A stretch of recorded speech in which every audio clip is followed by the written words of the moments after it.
기도라는 단어 우리한테 참 익숙하죠? 그런데 만약 우리가 알던 기도가 전부가 아니라면 어떨까요? 오늘 이 시간에는 바로 그 기도라는 개념을 완전히 뒤집어 보는 시간을 갖겠습니다. 자, 한번 생각해 보세요. 우리가 뭔가 잘못했을 때 그냥 용서해 주세요라고 말만 하면 그걸로 정말 괜찮은 걸까요? 용서와 기도에 대한 우리의 아주 오래된 생각에 바로 이 질문을 던지면서 시작해 볼까 합니다. 네, 그래서 오늘은 기도의 패러다임을 확 바꾸는 그런 관점을 한번 파헤쳐 볼 건데요. 먼저 낡은 방식의 기도가 뭔지 보고, 새로운 인본 시대는 또 어떤 건지, 그리고 기도가 어떻게 자기 성찰이 되고 결국엔 행동 그 자체가 되는지, 마지막으로는 그럼 용서는 어떻게 얻어야 하는지, 그 구체적인 방법까지 쭉 살펴보겠습니다. 좋습니다. 그럼 바로 첫 번째 주제로 들어가 보죠. 우리에게 아주 익숙한 바로 그 낡은 방식의 기도에 대한 이야기입니다. 우리가 보통 생각하는 기도 있잖아요. 교회나 절에 가서 무언가를 간절히 바라는 거요. 원자료에서는 이걸 좀 직설적으로 표현하는데요. 일종의 구걸이라고 봅니다. 왜냐하면 이건 인간이 난 힘이 없어 라고 느끼던 그런 무력감의 시대에서 비롯된 행위라는 거죠. 여기서 진짜 흥미로운 포인트가 뭐냐면요. 이런 기도를 나쁘다거나 틀렸다고 도덕적으로 비난하는 게 아니에요. 그게 아니라 이건 그냥 시대에 뒤떨어진 인류가 동물적인 삶을 살던 과거의 유물일 뿐이라고 보는 거죠. 일종의 구시대적인 사고방식이라는 겁니다. 바로 이 지점에서 핵심적인 아이디어, 바로 패러다임의 전환이 등장합니다. 우리가 우리 자신을 그리고 이 우주 속에서 우리의 위치를 어떻게 바라볼 것인가에 대한 정말 근본적인 관점의 변화를 이야기하는 거죠.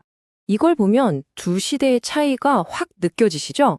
왼쪽은 뭔가에 의존해서 빌고 애원하는 좀 수동적인 모습이죠. 반면에 오른쪽은 어때요?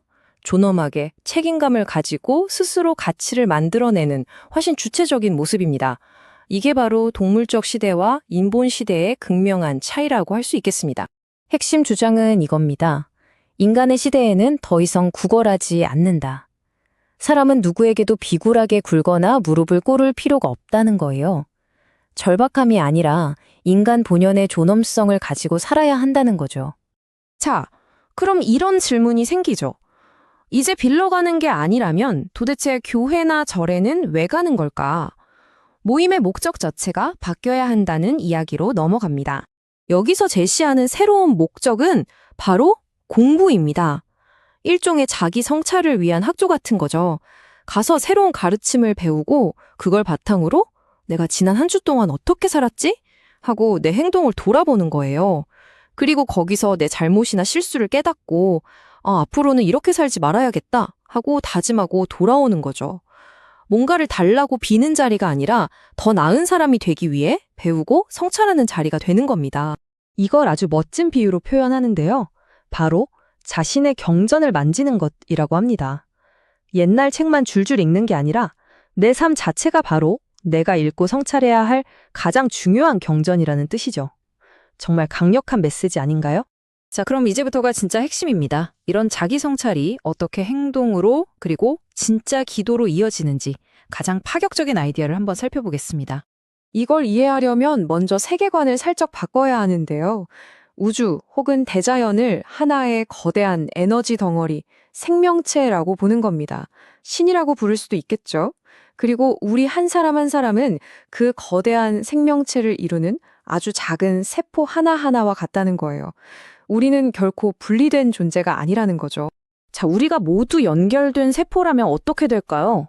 내가 하는 모든 생각과 행동이 따로 노는 게 아니라 실시간으로 이 거대한 에너지, 즉 우주 전체에 바로 흡수되고 영향을 미친다는 결론이 나옵니다.